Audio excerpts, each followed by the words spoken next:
Minhas caras, meus caros, eu gostaria de falar agora sobre uma temática que veio à tona, né? Apesar de fazer parte de toda a história da humanidade, apesar de estarmos envoltos, né, em relação a esse tema, mesmo que não tenhamos falado nele insistentemente em outros momentos, veio à tona. Que assunto é esse? As máscaras. O que era visto em seriados médicos ou o que a gente via em dentistas passou a fazer parte do nosso dia a dia de forma intensa. Ou, bom, vai faltar, a gente vê lá na televisão, vai faltar máscara, não vai faltar máscara, comprou máscara, o governo mandou buscar, não mandou buscar. A máscara passou a ser uma forma de proteção, né, em relação ao que nos aflige na atualidade, né? As máscaras estão na nossa história, né? Não apenas a nossa história individual, mas na história da humanidade, desde os primórdios, né? Na antiguidade, na Mesopotâmia, muitos rituais, né? Tinha toda uma ritualística relacionada às máscaras. No Egito Antigo também, né? Nós temos as máscaras mortuárias, né? Quem não se lembra de Tutancâmon, enfim, e diversas outras personagens e suas máscaras extremamente portentosas, né?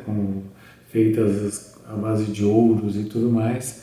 Enfim, historicamente, as máscaras vêm assumindo nos distintos e diferentes povos muitas funções. Funções essas relacionadas a ritualísticas. Por exemplo, em algumas tribos, elas são usadas em rituais em que se propõe expurgar o que tem de mal no sujeito, ou seja, colocar para fora o que tem de mal, aquilo que as pessoas que estariam obsediadas por alguma força maligna, ou seja lá o que for.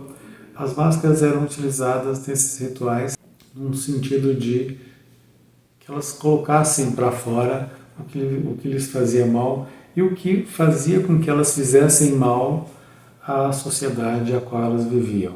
E aí a gente chega na Grécia. As máscaras eram utilizadas inicialmente nas festas dionisíacas, né? Que depois muitos dizem que vieram dar no nosso carnaval, mas enfim.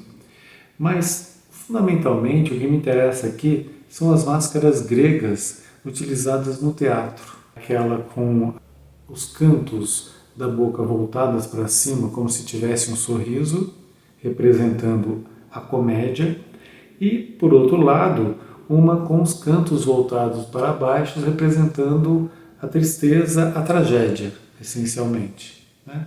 Então vamos falar um pouquinho aqui do que vem a ser essa tragédia para os gregos, né? A tragédia no teatro grego fala dos sofrimentos, das dores, né, dos seres humanos, das crises, dos traumas. Agora vamos trazer essa tragédia e vamos pensar por dois vieses, né? O viés positivo e um viés negativo. Começando pelo negativo, o que seria um viés negativo dessa tragédia? A forma negativa se apresenta como egoísmo. Como a gente tem visto, por exemplo, as pessoas acorrerem aos supermercados, às farmácias e simplesmente, num ato extremamente egoísta, comprarem o que elas podem de máscaras ou nos supermercados outros utensílios como álcool gel e tudo mais que são utilizados como asepsia. Mas as máscaras de repente desaparecem. Então este egoísmo vem à tona. As máscaras caem. Vocês já ouviram, nós já ouvimos essa expressão, né? Caiu a máscara. O que vem a ser cair a máscara? Neste ato egoísta, o cair a máscara aponta para atitudes que muitas vezes a gente não esperava de algumas pessoas, né? Atitudes de um egoísmo extremo, né?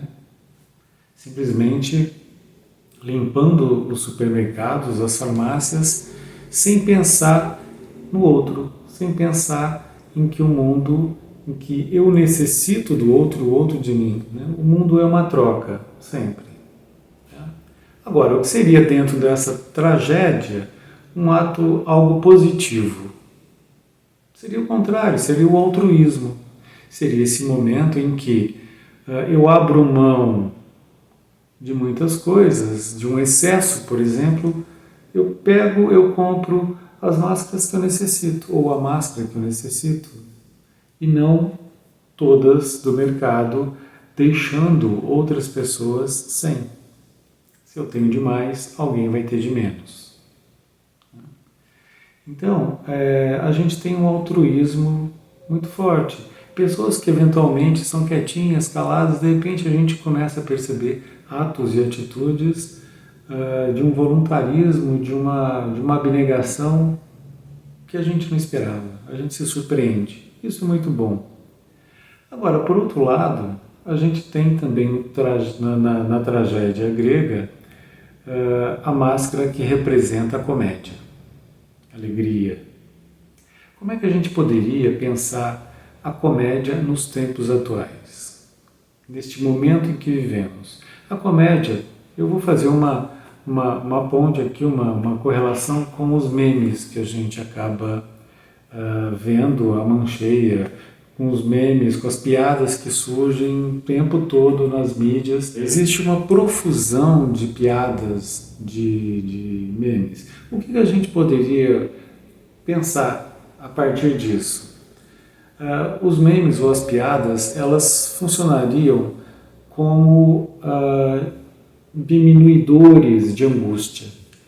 É como se a partir das piadas, do riso, da risada, eu diminuísse a minha angústia, eu baixasse essa angústia extrema produzida por situações também extremas, né? Por situações, por crises, né? Situações traumáticas. Os memes ou as piadas, né, acabam, de certa forma, por diminuir, baixar um pouco as angústias. O fato do rir, do sorrir, nos alivia, né? Então, de certa forma, essa profusão de memes, essa profusão de piadas tem essa função. Então, olha só como a tragédia e a comédia gregas, que têm as suas máscaras, acabam apontando para diversos formas de se pensar a nossa atualidade, a nossa realidade momentânea, né? Por outro lado, se pensarmos junto com os latinos, a máscara também pode ser conhecida ou pensada como persona. Persona tem o significado de personalidade, vem de persona, ou seja, as personalidades que eu assumo no dia a dia diante das pessoas e das situações. Então, a minha situação de casa, do lar, eu tenho uma certa personalidade, eu ajo, né, eu reajo de determinadas formas, socialmente de outras, enfim, eu tenho várias máscaras, várias personas, né? Problemático talvez seria se tivéssemos apenas uma máscara, ou seja, flexibilidade nenhuma, e vivêssemos da mesma forma sempre, engessados em uma máscara única. Mas, por outro lado, um excesso de máscaras também, de formas de se agir e se atuar diante das outras pessoas, também podem nos levar a um perder-se, né, em relação a quem se é. Eu finalizo aqui dizendo que o que nos protege, em geral, é o que nos revela. Será que as máscaras, ao nos proteger, elas não estão nos revelando, dizendo quem nós somos efetivamente?